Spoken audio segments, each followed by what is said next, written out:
Jane and Hugh Marquis are going to be ministering today. I'm not going to say too much about them. I was joking just before to you that, the intro would be just, we found two guys in the car park and just brought them up. Today, gave them a coffee, or hot chocolate in this case, and they're right as rain now. No, it's probably still true. We are really honoured to have these guys. We got to know them first, actually, at the Live to Love conference in January this year at the convention centre.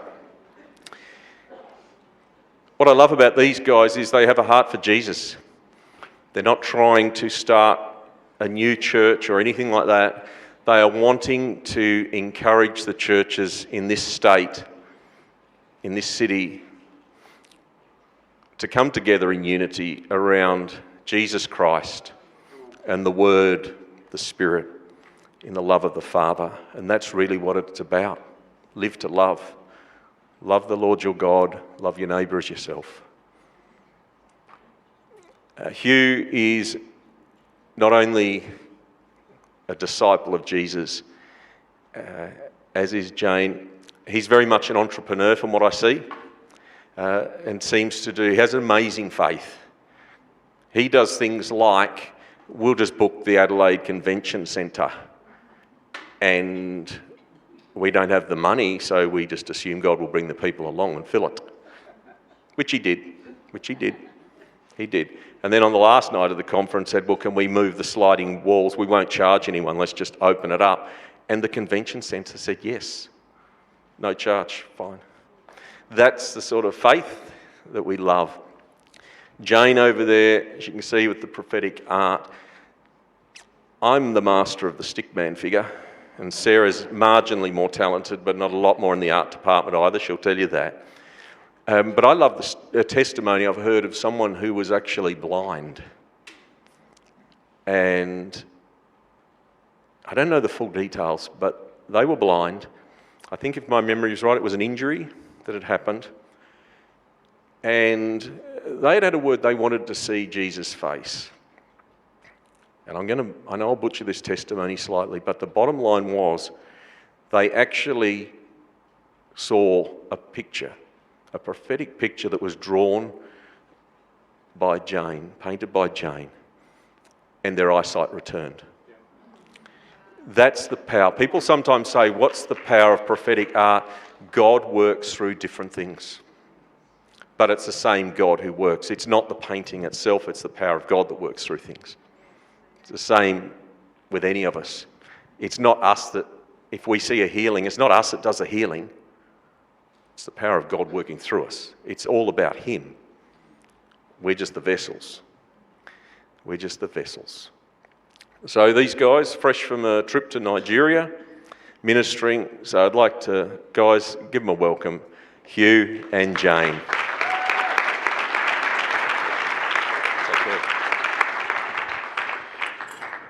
Well, Gary said we're very relaxed. Why aren't any of you sitting up the front? I don't spit that far. Well, I could, but thank you, Gary and Sarah. Thank you for allowing us to share today. Thank you for opening your house to relatively unknown people in Adelaide and saying, well, we might have just found them in the car park, but we're going to let them talk. But God is actually really up to something. I was going to share that testimony about Jane painting. So what I would encourage you is, as we're chatting and talking today, keep watching the painting, keep looking at what's happening, and if you need a healing, believe that God can do it. He can do it through prophetic art. He can do it through prophetic words. He can do it through laying on of hands. He is a healer, and He's a healer today. But can I get everybody just to stand? I want you to stand quickly and find a partner.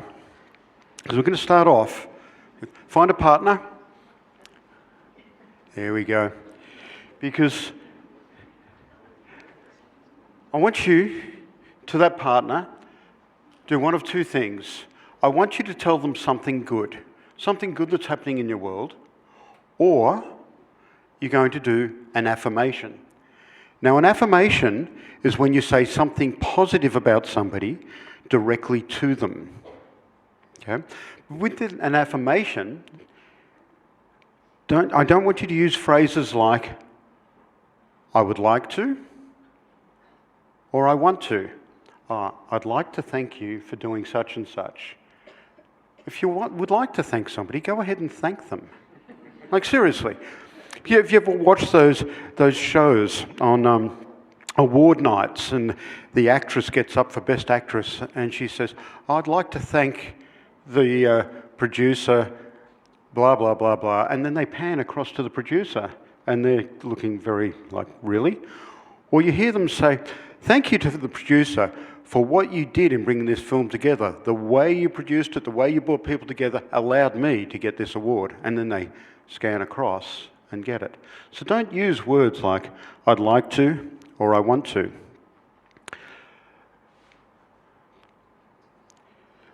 Also, a couple of other, I've gone too far.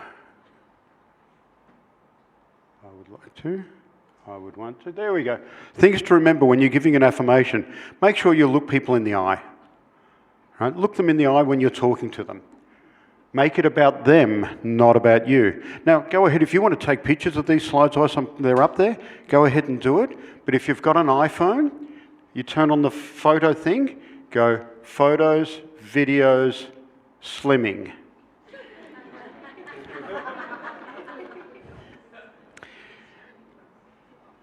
Make it about them, not about you. Come on. Be nice to me. I'll do this. I'll control it by hand. Be honest. If you're making an affirmation, be honest. And to talk directly to somebody, not just about them. But because I've got the talking stick, I'm going to go first to give you an example. Sylvia O'Connor, you are amazing.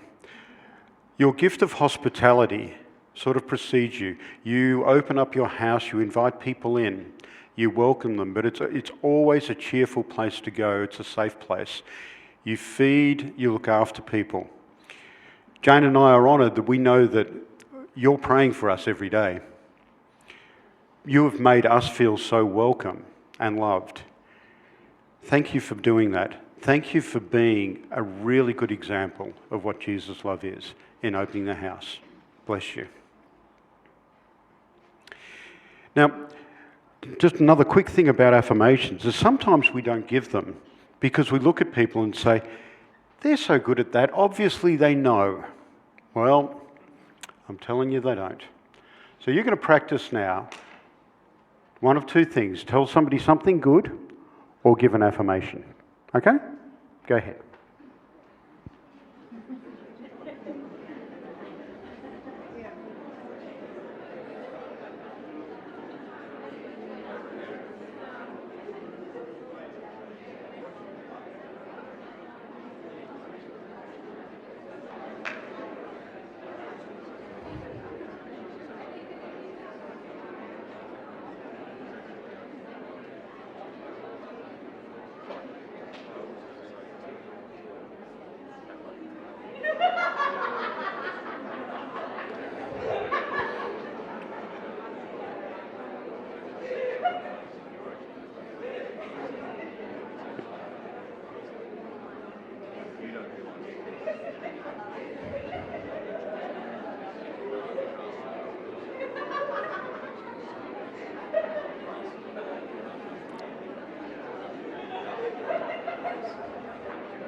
All right. Let me ask you a couple of questions. For those of you who just received an affirmation, what did that feel like?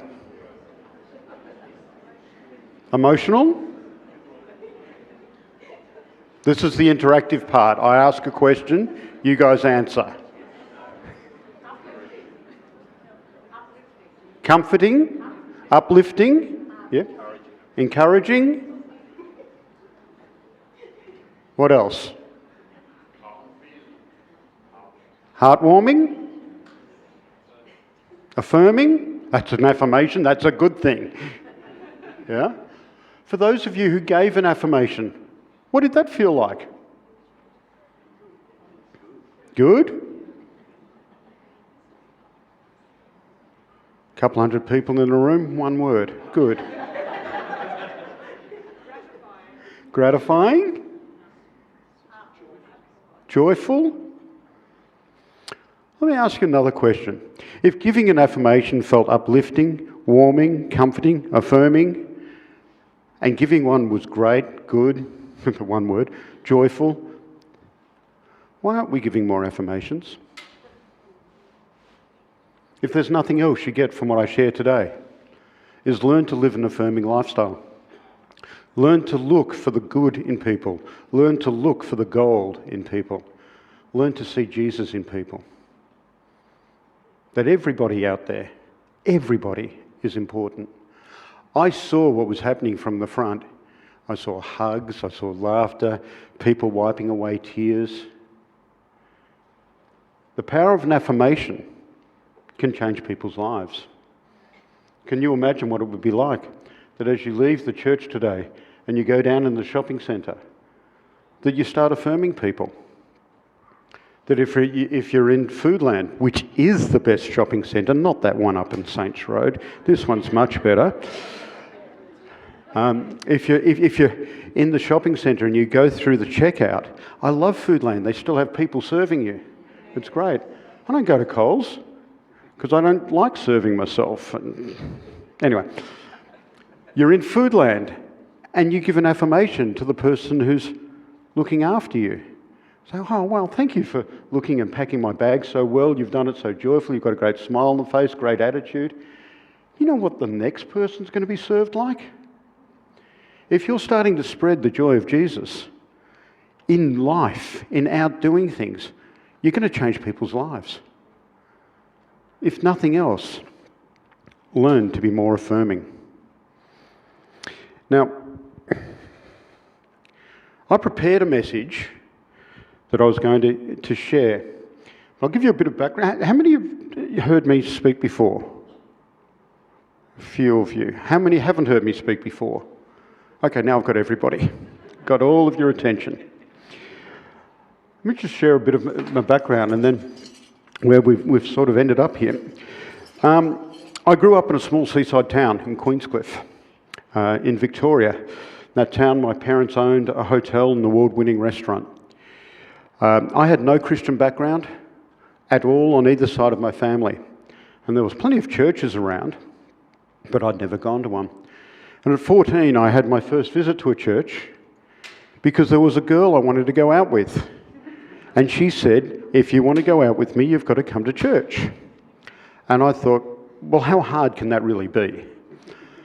So I went along to church, and it was a CRC church, a Christian Revival Centre, 1978. It was loud music and clapping hands and lifting hands and people swinging from chandeliers, and it was a crazy place of worship, and I didn't know what was going on.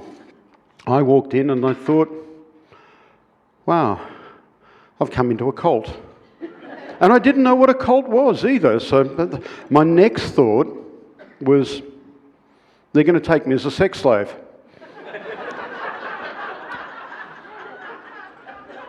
True story.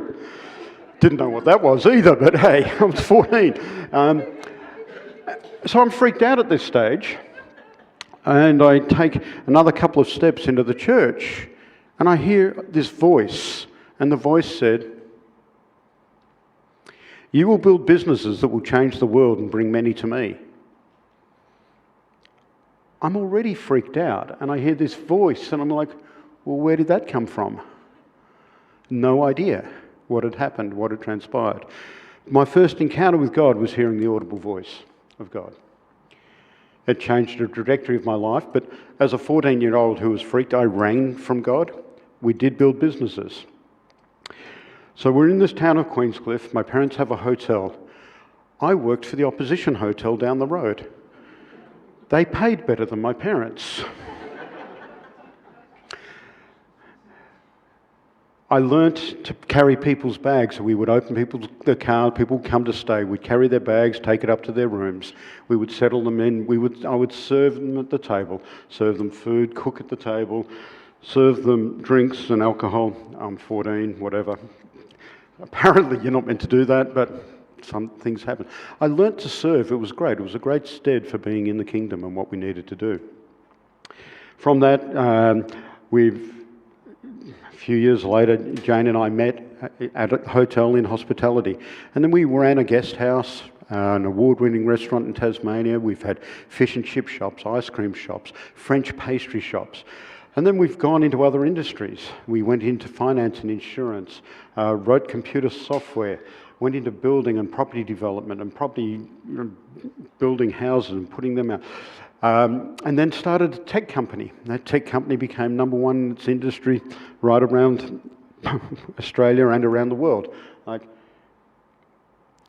that came from a dream that God gave me. That tech company was putting computers in the hands of every student in schools. So parents, I'm sorry. Now they're trying to take them out. Anyway, we went on from there. We developed other business. In part of that, Jane started a foundation fighting human trafficking. We did a lot of work in Cambodia and then in different nations around the world. The foundation was called Stop the Trafficking, Start a New Life. But then we travelled. We've a very successful business and we travelled. We've now travelled to 109 nations around the world. We've had the privilege of seeing different places, different communities, different cultures and how they work together. We've eaten with kings and leaders of nations, but dined with the poorest of poor. We've sat in poverty-stricken areas and eaten and had meals shared by the people who I think we need to help the most, and they would share everything that they've got.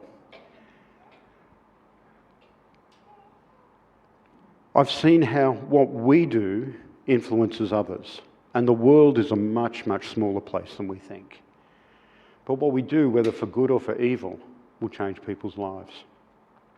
We've seen the injustices of this world, which most of those injustices come out of greed, fear and corruption, or what I call pride, self-interest. And we know that we need to change it to caring, sharing and prosperity for all, which I call righteousness. I also wrote a book in that time. The book's got an interesting title, Blame God, Not Me. The title is Take Your Framework and Stick It Up Your Pipeline.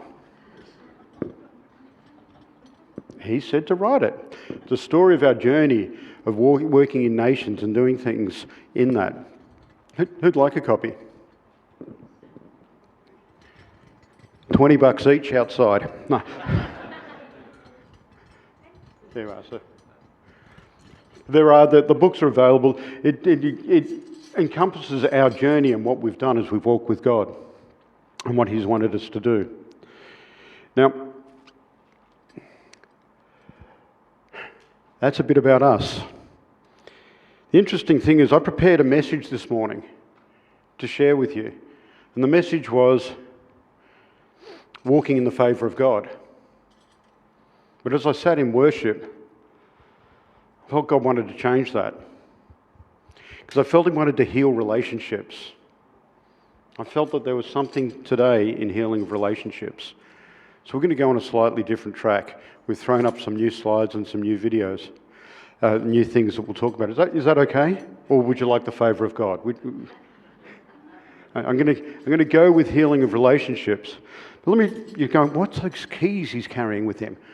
And mucks with the sound guys, because if I do this, they go, stop it. So I'm trying not to do that. Several years ago, we were about to go to Cambodia. We had a manufacturing plant over there. We've got other businesses that we've helped set up and developed. The manufacturing plant rescued girls from the sex industry and worked with disability people and gave them gainful employment. The goal that we had was that in 5 years we would hand that business over to them and they would run it themselves, which we've done, and they run it a lot more successfully than we did. But we were going over there for a trip, and one of our friends, very prophetic man, another Gary and Sarah in our life. So Gary Morgan, who's amazing. Gary rings and said, "Hey, are you guys ready to go to the airport yet?" And I said, "Well, we're just about to." We travelled a lot. I knew how far it was from our house to the airport.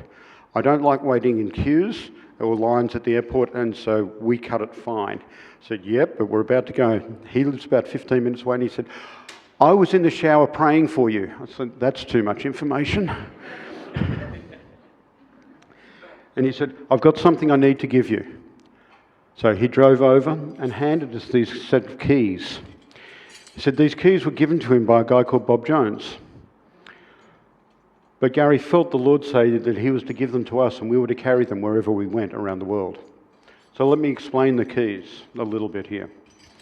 This big key is the key of finance and provision. These are all keys in the kingdom. So finance and provision. The pretty key next to it, the really nice ornate one, that's the keys to relationships and reconciliation. And the next one there is the key to the mind and the unlocking. Now Jane and I, when we came to Adelaide, we're from Melbourne. Nearly 3 years ago we came and did a conference. And speaking at that conference, and straight after, things happened and Melbourne locked down again. So we decided we'd hang around Adelaide because your lockdown was 5 days and 2 days and everything else was relatively open. Melbourne, it wasn't like that. So we hung around, but whilst we were hanging around, we got a prophetic word. The prophetic word went like this: "Jane and Hugh, we see you carrying a set of old keys, but when the two of you come together, you will lock and you'll change things in the nation. You're not in Adelaide by mistake, you're called here for a purpose. You will be strategic in keeping Adelaide free. What you do in Adelaide will go around the nation and out to the four corners of the world." And I said, "Oh God, I don't want to move to Adelaide." Don't you spell it SUNSHINECOAST, especially today. And or south of France would be good. Our kids are in Melbourne. We've got grandchildren. We didn't want to move. A week later, we were down at Harvest Church, and Karen Manuel was about to preach, and as she gets up, she said, "Oh, Hugh and Jane, I see you carrying a big old set of old keys. And when the two of you together come, you're going to unlock people. You're not in Adelaide by mistake. You're called here to be strategic in keeping Adelaide free. What you do in Adelaide will go around Australia and out to the four corners of the world." I'm going, "God, I still don't like Adelaide. Don't want to come." I could have come before. We've got a vineyard. My brother and his wife founded Molly Duca, so just down the road. Great vineyard. My mum was here because she was the general manager of the vineyard. There's reasons to come, but I didn't want to come to Adelaide. We've come to Adelaide because God called us here and the things we need to do. That was part of the introduction to favour. But I'm going to talk about relationships. 3% of the faith community of Christians get their vocational income inside the church. Ministers, pastors, worship leaders, youth pastors, around the world, 3%. Which means 97% of Christians get their vocational income outside. Let me ask, where do we have more influence? In the 3% inside the church building or in the 97% outside the church building? We're meant to take what we learn in a church inside the church building and take it out into the marketplace because we need to make a change in society. But what if we could come together about the things that are really important in life, like the sanctity and dignity of life? What if we come together around housing the homeless and feeding the hungry and looking after the orphans and widows? What if we could influence others who influence others who influence others? Could we change a community? Could we change a city? Could we change a state or even a nation? If we're building a culture of love, of honour and of trust, what if we could actually stop gossiping? That's a biggie. Isaiah 58 talks about if you feed the hungry, look after the widows and orphans, look after the homeless, and stop gossiping. I thought, why? What's that got to do with it? Well, and stop gossiping is really important. The Lord says He will call a blessing down upon your city. But what might it look like if we build a kingdom culture? A culture of honour, a culture that loves people and trusts people. Because I believe that when we humble ourselves before God and submit ourselves to each other, we'll see an accelerated convergence of a synchronised destiny. There's a lot of big words there, but I think God has a plan to change and transform our nation. I think Adelaide is a starting point where the fire of God is going to break out in the most amazing ways as we come together in churches in unity. But how do we treat each other? So I'm going to talk about relationships. How do we treat each other? When we're together, how should we treat each other? I want you to call a few things out. With love, with respect, kindness, compassion, service, with grace. I need a lot of that. You come and be with me. Humility, forgiveness, mercy. Fantastic. There's some of the starts of the words. Let's have a look at these, because we teach leadership around the world. What would it look like if we treated each other with respect, honour, care, openness? We affirm each other. We have honesty. We're direct compassion, trust, encouragement, kindness, friendship, forgiveness, dignity, patience, empathy, tact, love, truth, integrity, confidentiality. We will not gossip nor listen to gossip. Be non-judgmental, accountable, flexible, courteous, committed, ethical, open, slow to anger, supportive and transparent. Do you think if we treated each other that way and really lived as Jesus asked us to live, that we could make a change in people's lives? The problem is, we don't do that.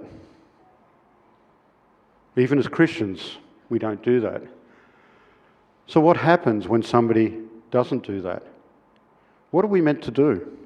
What are we meant to do and how are we meant to treat people? Well, the Bible teaches us in Matthew 18. It says, if we're going to resolve conflict... Now, something happens. When people don't treat each other like that, conflict happens. Now, we know what happens when there's conflict. Right? There is the yeller. If somebody's in conflict, you'll know who they are. Right? You've all got experienced yellers. There's those that sweep it under the mat. You go, what's wrong? Nothing. What's wrong? Nothing. What's wrong? Nothing. And then it explodes. There's the litigator. I'm right, you're wrong. And then there's people like me. That's a peacemaker. We're not meant to be peacekeepers. We are meant to be peacemakers.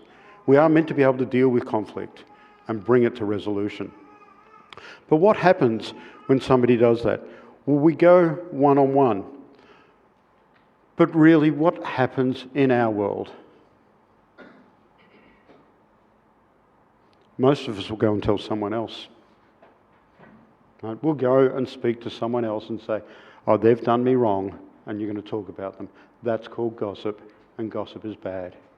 Because I believe if we can stop gossiping and stop taking offence, we can change any organisation in 48 hours. You've gone quiet on me. Matthew 18 says, get your act together first. Like, if there's conflict, make sure you're clean. Get the log out of your own eye. Don't wave it around slapping people with it. Come together first. So get the log out of your own eye. And then it goes on and gives the process. It says go one-on-one. If that doesn't work, bring a witness or two. If that doesn't work, bring it before a group. If that doesn't work, there's some sort of separation. He gives us a model. And then he goes on to say, for what you loose on earth, you loose in heaven. What you bind on earth, you bind in heaven. And when 2 or 3 gather together, I'll be in your midst. See, it's funny. I read the Bible a little bit differently. I read it without numbers. I love the Bible. I think the Bible has every truth in it. If you want to be a better father, read the Bible. You want to be a better mother, read the Bible. You want to be a better taxi driver or Uber driver, read the Bible. You want to be a better politician, read the Bible. The answers are in there for every part of life. But I don't read by numbers. Numbers were put in there so people like me could direct people like you, everybody to go to a certain page. Didn't have numbers to start with. So if you're on a thought, continue the thought. That part in Matthew 18 where 2 or 3 gather in your name, people quote that. But the context of that was in restoring relationships. If you're reading the Bible and you see an if, a therefore, an and, a so, and a but, find out what they're there for. You know, if you say therefore, what's the therefore? You've got to keep reading. The book is awesome. And get yourself a paper one. You know why I like the paper ones? Because if you're reading in bed and you fall asleep, you're okay. But if you're using it on one of those big iPads, it falls on your head, it wakes you back up, you've got to start all over again. Anyway, go one-on-one. The problem is we don't know how to go to people when we've got conflict. We don't go one-on-one because we don't know how to deal with it, yet the Bible does teach us. So how do you approach others when there's conflict? Go in humility. Be open to being wrong. You make the statement saying, I might be wrong, but when you were acting this way, I took offence. If you go with you open to being wrong, you can take the heat out of an argument in seconds. Married couples, listen up. Go in pre-forgiveness. If you want to resolve conflict, already walk in forgiveness, a place in your heart where you have forgiven the things that may have caused you injustices. Go in pre-forgiveness. Go in love. Care more about the other person than you do yourself. I care more about you and our relationship than how you're going to feel about me right now when we're bringing this up. And go in 100% truth. Sometimes truth and facts are different. If you're going to resolve, don't go, well, I thought of this. No, go in 100% truth to deal with conflict.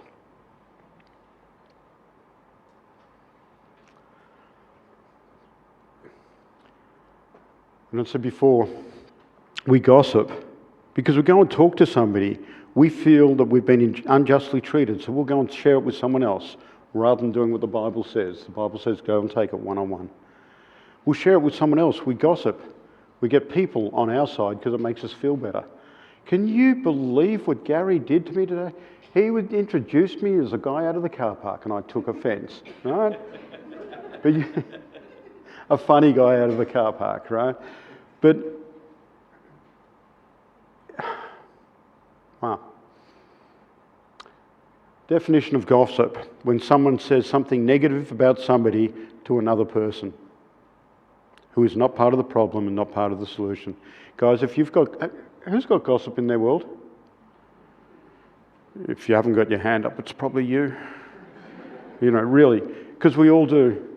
That's why we started with talking about affirmations.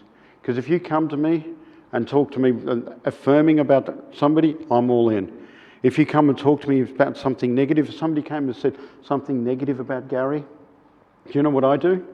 I whip out my phone and say, hey, I've got Gary's phone number right here. Why don't we involve him in the conversation? Or sometimes people come and vomit on you and say something negative about somebody and you don't have the thing. I say to them, hey, listen, what you're saying is quite negative. I'm not part of the problem or part of the solution.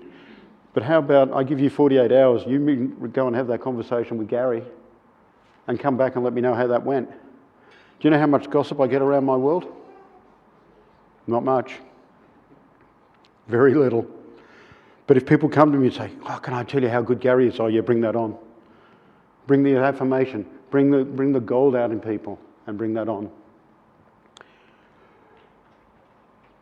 So you can have a look at this as it comes up on the slide. Great people talk about vision and ideas. Average people will talk about things. Small people talk about other people, and smaller people let them.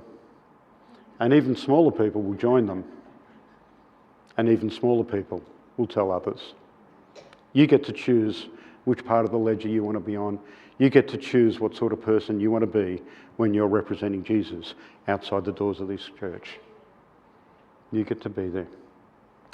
But when there's conflict, so the process, as I said before, in the Bible, you go one-on-one. If that doesn't work to solve it, take an agreed person to two. But you know what I've found in dealing with conflict? If you go one-on-one and deal with it the way we've just said, you solve most problems straight away there. You don't need the next steps. They're only there for emergency. You can solve conflict in your world by being honest and talking to people.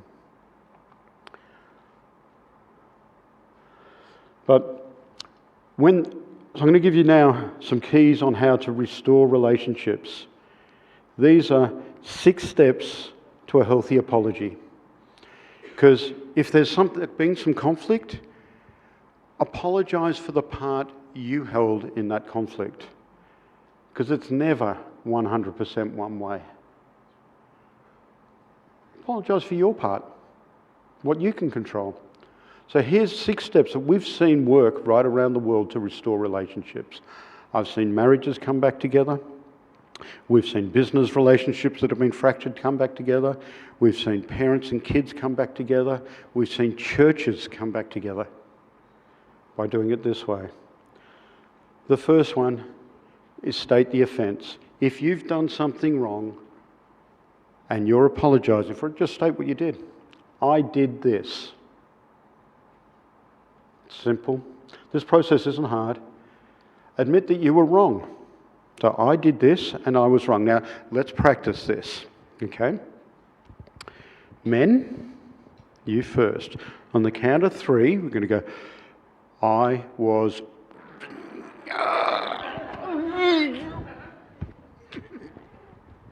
wrong. Ladies, you find that funny. Your turn's coming. Men, 1, 2, 3. I was wrong. It's not that hard. Ladies, it's your turn. No! I know you. That's sometimes what it's like, right?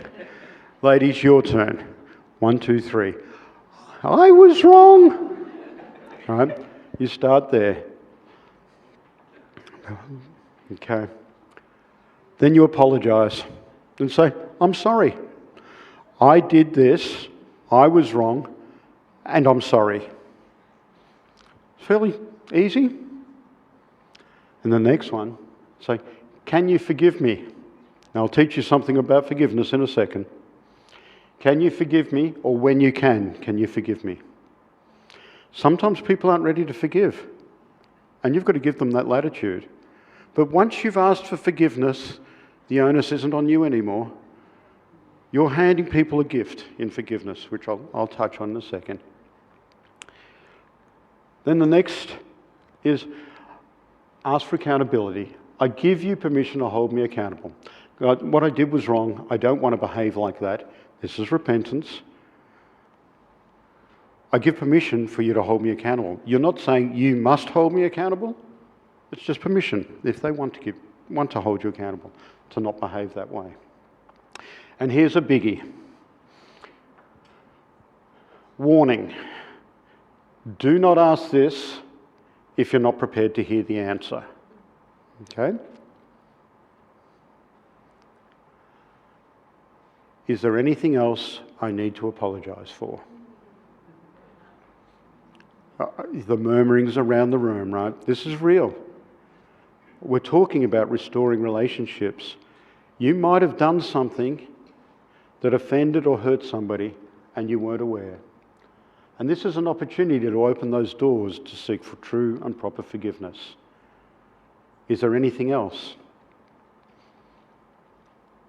I had to ask this question of Jane as I was learning to apologise and learning to get there. And it was like, is there anything else? And Jane said, well, as a matter of fact, there is.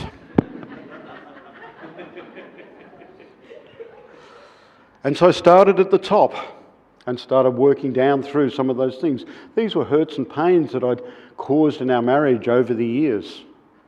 Things that I'd done, and some of them I wasn't even aware of.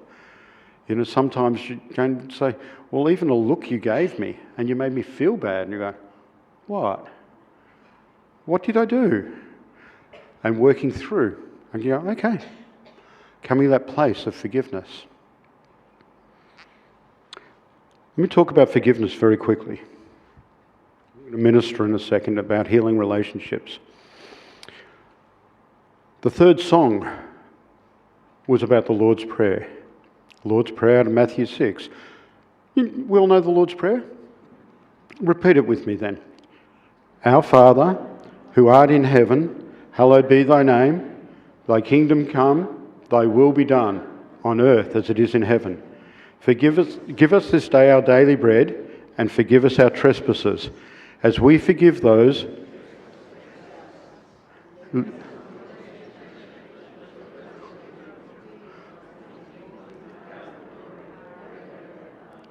Okay, that last bit there, for thine is the kingdom, the power and glory, for ever and ever, amen, was actually not in the original text of the Bible. That was introduced in, I think, 316 AD by Constantine. As he brought together the Catholic Church and did things, he added that in. Now, everybody agreed, because if they didn't agree, he cut their heads off. Pretty simple. Okay, I'm in. Yeah. What's the next two verses in the Bible say? Because I think if you're like me, you read the Bible and you go forever and ever, amen, bang, close the Bible. What's the next two verses say?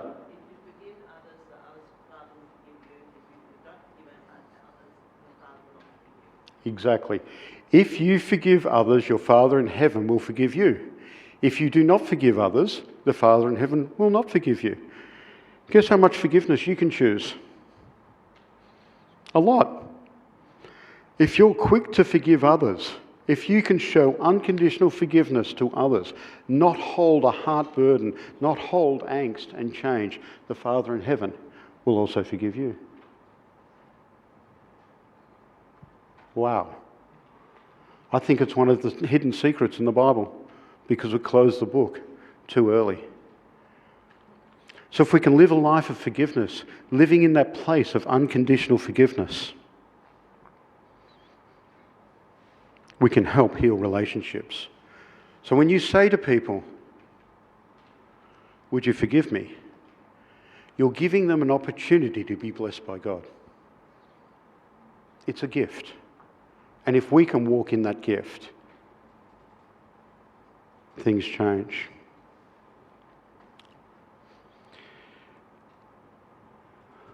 Okay. You know, is there a missing link in why we're not seeing transformation in our cities, in our nations? I believe there is. I believe that we've been making Christians for over 2,000 years, but we've actually spent very little time making disciples. People who are going to go out and change the world. And I believe that we need to have transformational leaders to make transformational disciples, with spiritual mothers and fathers to give an example and lead a life of what we're meant to do. But I'll give you a disruptive technology. Who likes disruptive technologies? The iPhone was one. Killed Nokia, killed Kodak, killed a few other things. Well, here's a disruptive technology that will change the world. If you can show unconditional love for people, everybody, you show unconditional love, unconditional forgiveness, and become dangerously transparent in who you are and what you do, you'll not only change your life, but you'll change other people's lives around you.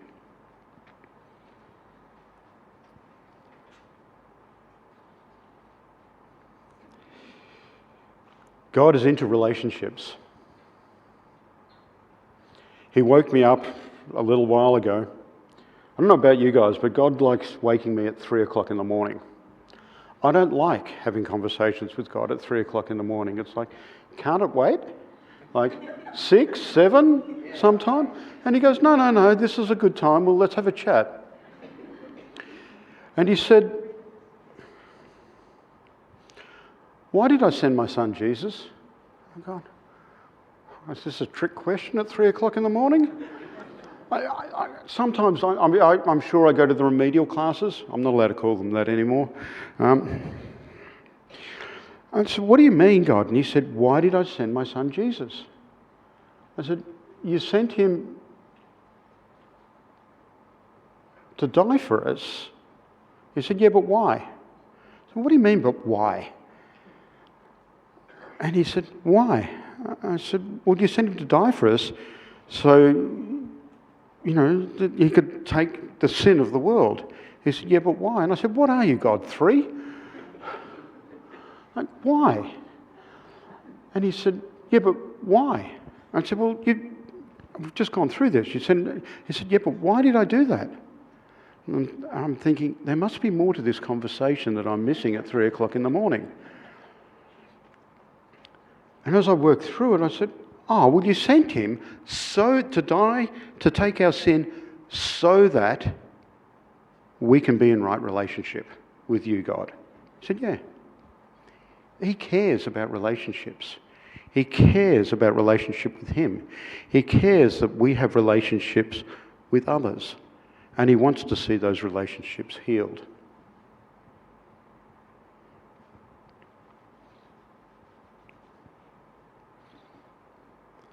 He wants to see us walking in healed relationships. He wants to see us showing love for one another. Because it says that we'll be known as his disciples by our love for one another. We're not known as our disciples on whether we believe in baptism or not, or believe in this or that or the other thing, but we'll be known as his disciples by our love for one another. Are you prepared to show that love for one another?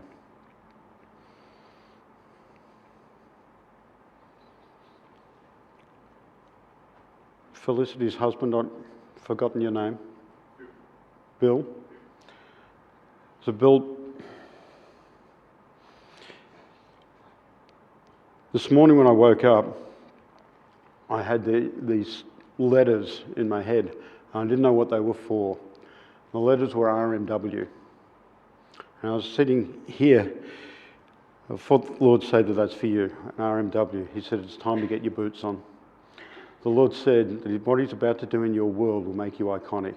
Like the R.M. Williams brand has become an iconic for Australianism, for rugged urbanism. The Lord said that as you get your boots on, what he's doing is going to be iconic. The people will look to you and they will see what you carry. And it will create a movement. It's funny, a movement in a fashion, but a movement that's a gathering. I felt the Lord say that you're a gatherer of people. He said that as we talk about relationships and talk about love, that stuff he's going to pour into you in a way that is so attractive that people will just gather and gather and gather around you. I feel the Lord saying, it's now. It's time to get your boots on. It's time to get your boots on.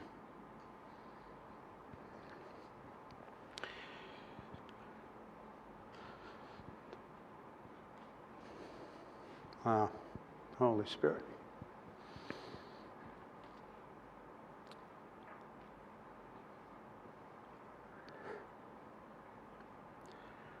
Relationships and healing of relationships are so important to God. It must have been. He asked me to change what I was talking about.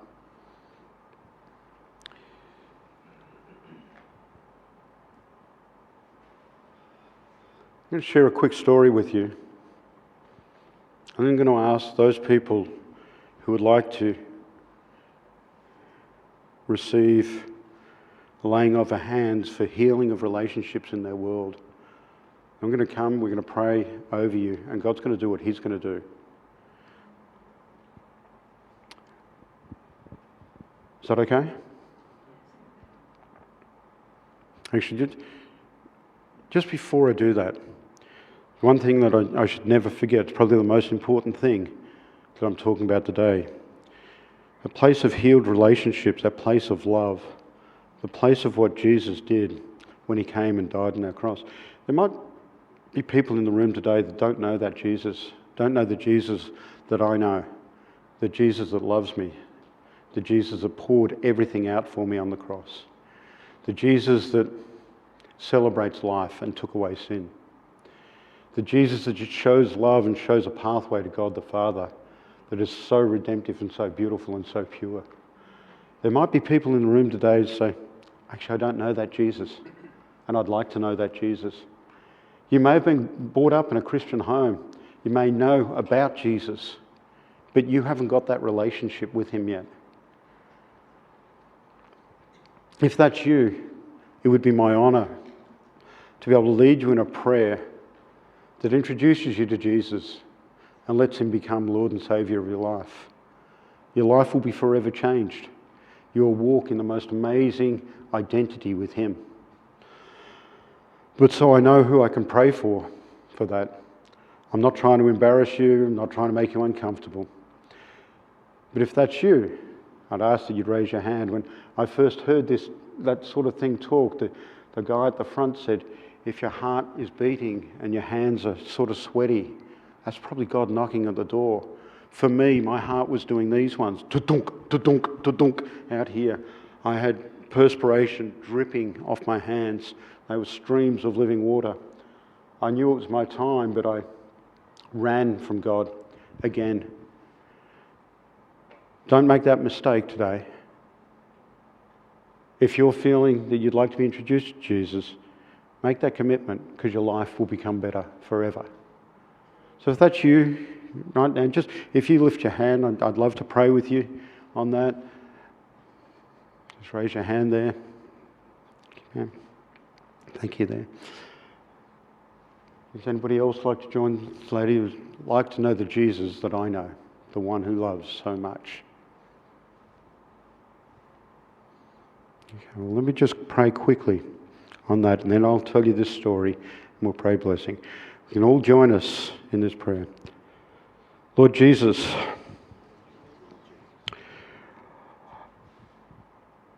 I have done things that aren't according to your will,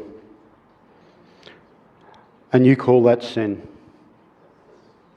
I repent of that sin, and I accept you as Lord and Saviour of my life. Lord, come and change me any way you want. I give you free will over my life, and I pour it out for you. I thank you. In Jesus' name. Amen. You know, He is so, so good. So, I was with a friend going to teach some churches in Dubai. And we flew over, 15-hour flight, we get picked up by a black car, and we're driving out in the sand. Now, Dubai is all sand, so that's okay. We're driving after about 20 minutes, there's still sand, and 30 minutes, still sand, an hour, still sand, 2 hours, still sand. We could have been going around in circles. I have no idea what we were doing. And then we arrive at this place, and it's like out of the movies, where there's a lake, and there's these buildings, and there's palm trees. It was an oasis. We were out near the Oman border, and it was really quite beautiful, spectacular. And when we get there, we're checking in, and the pastors who organised it said, "Oh, I've mucked up the rooms. I forgot to book you a room, Hugh." I was sort of the secondary speaker, and I was okay. He said, "Would you mind sharing with the sound guys?" Sure, fine. And the sound guy's name was Francois, doing all the tech. So we've flown, and I go to bed that night. And about 2 o'clock in the morning, I hear on the door. I'm awake, We've done our first leadership session before that, and I'm awake, and I introduced to Francois, and I jump up and get out of bed, and I look through that little hole thing. Now, my head now goes, well, that's a fairly stupid thing to do, isn't it? If you're being attacked, and you look, bang, whatever. Some of you will get that. It's like, why would you do that? And why do you have them indoors? Like, now I think like that. And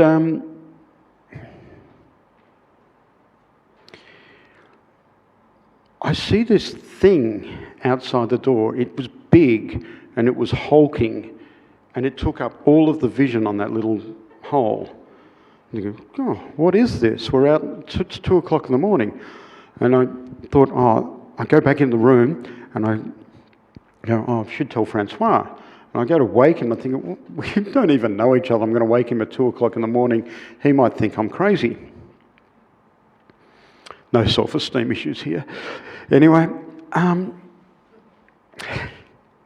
go, no, I won't do that. I'll go back to the door. And I go back to the door, and this thing starts moving, and it's like, out of its shoulders, it gets bigger and bigger. Go,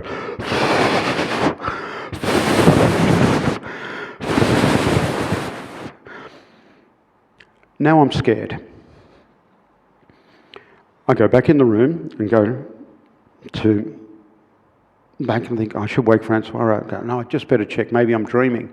And I go back and look through the thing, and you can, this thing.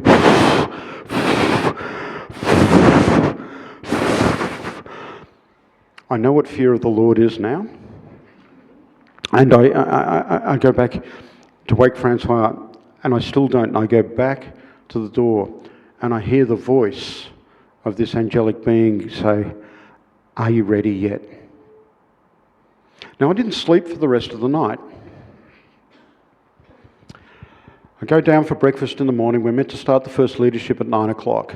It's 9:15. My friend is there, and we're talking. And as we're talking, I explained to him what was happening for the night.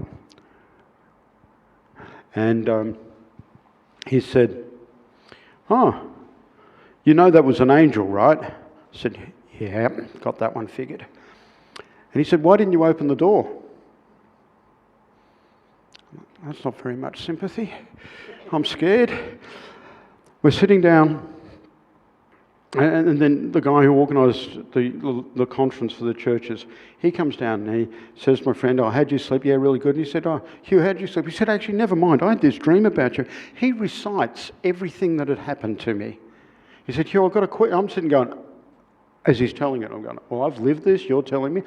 And he said, why didn't you open the door? I ring Jane and tell Jane what had happened. And Jane says, wow, that's amazing. Why didn't you open the door? I ring my pastor in Melbourne and I tell him, and he said, that's a phenomenal story. Why didn't you open the door? I'm thinking, because I was scared. Really, really scared. Why am I telling you this? Because I feel right now God's asking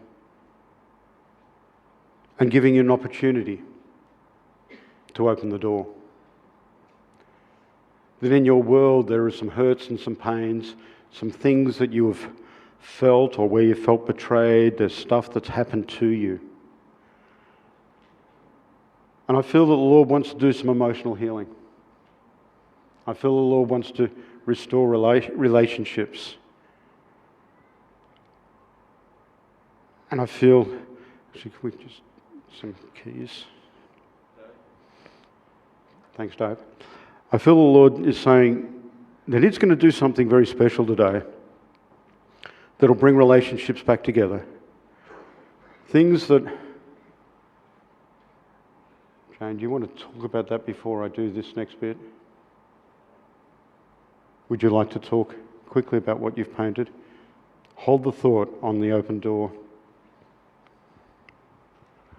Can everybody see that?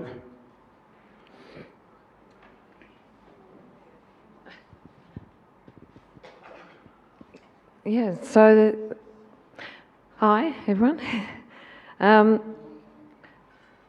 So, as I was sort of asking God what to paint,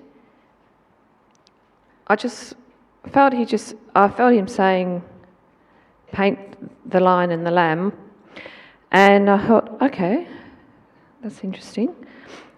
So then I just asked him some more questions about that. So, and okay.